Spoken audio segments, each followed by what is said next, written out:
Hello friends, नमस्कार। Welcome back my channel target teacher job में। प्रियंका स्वागत करती हूँ आप सभी का आपके अपने चैनल टारगेट टीचर जॉब में। तो दोस्तों, आज हम पढ़ेंगे बीएड प्रथम वर्ष तृतीय प्रश्न पत्र समसामयिक भारत में शिक्षा, और ये है आपका लेक्चर नंबर 6। तो चलिए देखते हैं। क्वेश्चन है, मठ और गुरुकुल में क्या अंतर है। ये आपका सिद्धार्थनगर यूनिवर्सिटी 2018 में पूछा हुआ क्वेश्चन है। उत्तर देखते हैं। गुरुकुल का शाब्दिक अर्थ है गुरु का परिवार, परंतु यह सदियों से भारतवर्ष की शिक्षा संस्था के अर्थ में व्यवहारित होता रहा है। गुरुकुलों के इतिहास में भारत की शिक्षा व्यवस्था और ज्ञान विज्ञान की रक्षा का इतिहास समाहित है। गुरुकुल प्रायः ब्राह्मण गृहस्थों द्वारा गांवों अथवा नगरों के भीतर या बाहर दोनों ही स्थानों में चलाए जाते थे।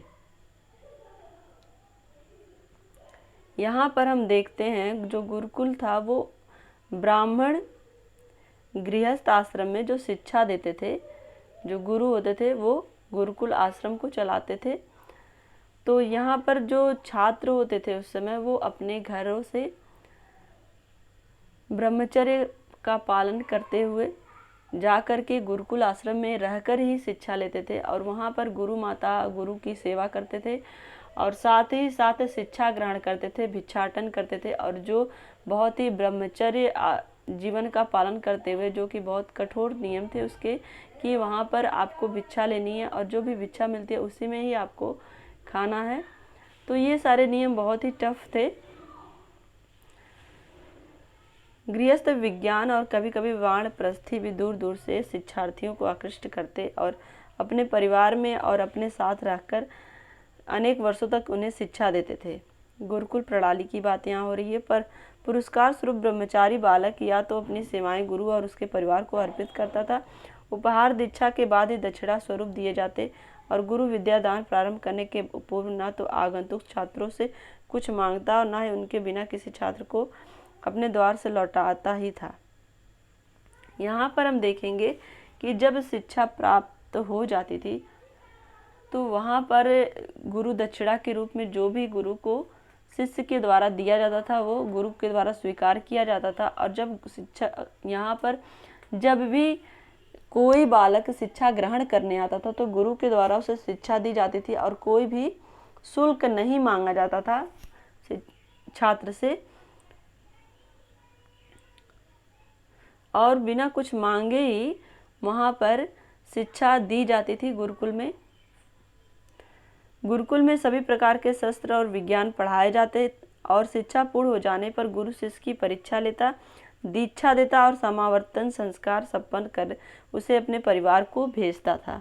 यहाँ पर हम देखेंगे तो सारी जब भी शिक्षा पूरी हो जाती थी छात्रों की, तो उन छात्रों से गुरु उनकी परीक्षा लेता था और दीक्षा देता था, और उन्हें कुछ जीवन के बारे में कुछ बताता था कि उसे जीवन के बारे में कैसे आगे जीवन व्यतीत करना है और किस तरह से किस नियमों का पालन करना है।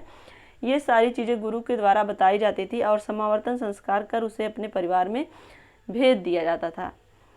शिष्यगण चलते समय अपनी शक्ति के अनुसार गुरु को दक्षिणा देते थे, किंतु गरीब छात्र उससे भी मुक्त कर दिए जाते थे। यहाँ पर जो शिष्य थोड़े अच्छे परिवार से संबंधित थे या धनी परिवार से संबंधित थे तो उनसे गुरु दक्षिणा गुरु लेते थे, लेकिन अगर जो गरीब परिवार से आए हुए छात्र थे तो उनसे गुरु दक्षिणा भी नहीं लेते थे।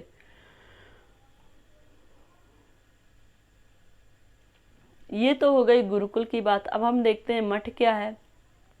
मठ का अर्थ ऐसे संस्थानों से जहाँ उनके गुरु अपने शिष्यों को शिक्षा उपदेश इत्यादि प्रदान करता है। ये गुरु प्रायः धर्म गुरु होते हैं। इनमें दी गई शिक्षा पूर्णतः आध्यात्मिक होती है, पर हमेशा ऐसा नहीं होता। एक मठ में इन कार्यों के अतिरिक्त सामाजिक सेवा, साहित्य, इतिहास से संबंधित कार्य भी होते हैं। मठ एक ऐसा शब्द है जिसके बहुधार्मिक अर्थ हैं। बौद्ध मठों को विहार कहते हैं। बौद्ध अनुयायियों के प्रार्थना स्थल या उपासना स्थल को मठों को विहार कहते हैं। उच्च शिक्षा में धार्मिक विषयों के अलावा अन्य विषय भी शामिल थे। इनके केंद्र बौद्ध मठ थे। इनमें से सबसे प्रसिद्ध मठ नालंदा विश्वविद्यालय था। अन्य प्रमुख मठों में विक्रमशिला और उदंडपुर थे। उन मठों में दूर दूर से, यहाँ तक कि तिब्बत से भी छात्र शिक्षा ग्रहण करने आते थे। यहाँ निःशुल्क शिक्षा प्रदान की जाती थी। इन मठों का खर्च शासकों द्वारा दी गई मुद्रा और भूमि के दान से चलता था। यहाँ पर हम देखेंगे जो मठ होते थे वो एक धार्मिक स्थल हुआ करते थे। यहाँ पर धर्म और आध्यात्म की शिक्षा दी जाती थी।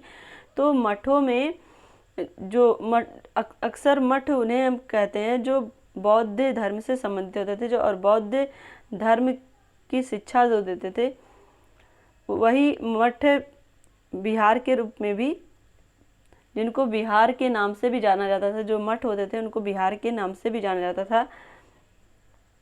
यहाँ पर बौद्ध अनुयायी यानी कि बौद्ध धर्म को मानने वाले जो लोग थे, उनका जो उपासना स्थल था उसी को ही मठ या विहार के नाम से जाना जाता है। और उच्च शिक्षा में धार्मिक विषयों के अलावा अन्य विषय भी शामिल थे।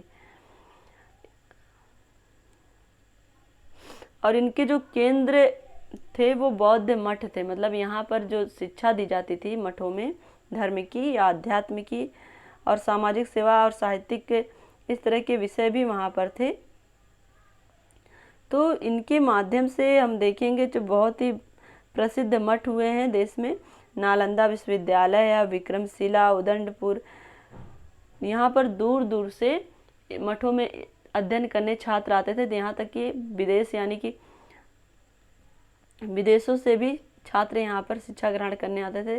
तिब्बत से यहाँ पे बहुत सारे छात्र आते थे। और ये जो मठ होते थे जिनका जो खर्च होता था वो शासक के द्वारा और राजाओं के द्वारा इनका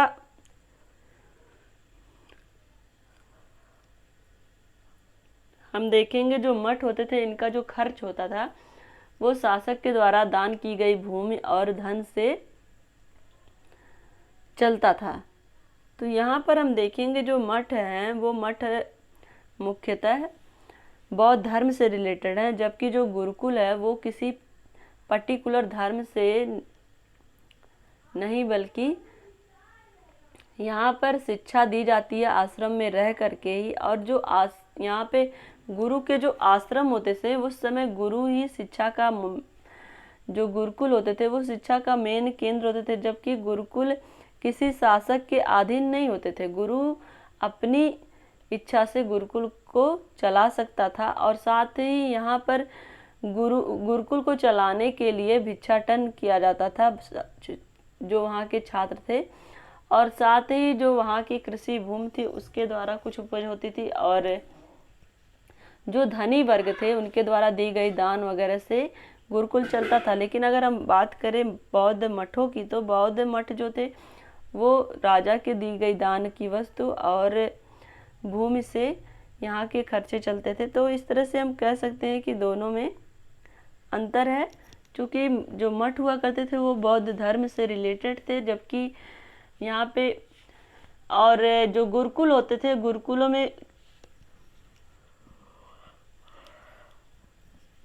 गुरु किसी यहाँ पे धर्म की बात नहीं थी। गुरु किस धर्म के अलावा जो अलग अलग विषय थे, चिकित्सा चाहे व्यवसाय की शिक्षा, हर तरह की शिक्षा गुरुकुलों में दी जाती थी। तो इस तरह से हम कह सकते हैं कि दोनों में अंतर है, दोनों की शिक्षा व्यवस्था में, दोनों के हर चीज में अंतर है। तो दोस्तों आज के लिए बस इतना ही। अगर ये वीडियो आपको अच्छी लगी है तो एक लाइक करिएगा, अपने दोस्तों के साथ शेयर करिएगा और प्लीज़ चैनल को सब्सक्राइब भी कर लीजिएगा। हमसे जुड़ने के लिए थैंक यू सो मच। जय हिंद।